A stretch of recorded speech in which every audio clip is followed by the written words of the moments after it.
మొక్కిన మొక్కులు వెంటనే తీర్చే స్వామివారిగా ప్రసిద్ధిగాంచిన కరీంనగర్ జిల్లా చిగురుమావడి మండలం సుందరగిరి శ్రీ వెంకటేశ్వర స్వామి బ్రహ్మోత్సవాల్లో భాగంగా చివరి రోజు రథోత్సవ కార్యక్రమాన్ని సోమవారం ఆలయ అధికారులు వైభవంగా నిర్వహించారు. ఉదయం 4 గంటల నుండి స్వామివారికి అర్చకులు శేషం సత్యనారాయణాచార్యులు, శేషం శ్రీనివాసాచార్యులు, శేషం సుధీర్చార్యులు ప్రత్యేక పూజలు నిర్వహించి స్వామివారి ఉత్సవ విగ్రహాలను రథోత్సవంపై డప్పు చప్పుల మధ్య పురవీధుల గుండా ఊరేగించారు. రాష్ట్ర నలుమూలల నుండి భక్తులు పెద్ద ఎత్తున హాజరై స్వామివారికి ప్రత్యేక పూజలు నిర్వహించారు.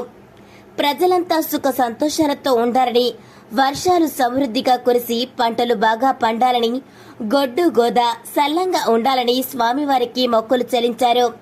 శ్రీ వెంకటేశ్వర స్వామి కళ్యాణం, శకటోత్సవం, రథోత్సవ కార్యక్రమాలతో పాటు ఆలయం ముందు సాంస్కృతిక కార్యక్రమాలను భక్తులను ఎంతగానో ఆకట్టుకున్నాయి. భక్తులకు ఎలాంటి ఇబ్బందులు కలగకుండా త్రాగునీరు, చలువ పందిళ్లు, వైద్యంతో పాటు అన్ని రకాల సౌకర్యాలను కల్పించినట్లు చెప్పారు.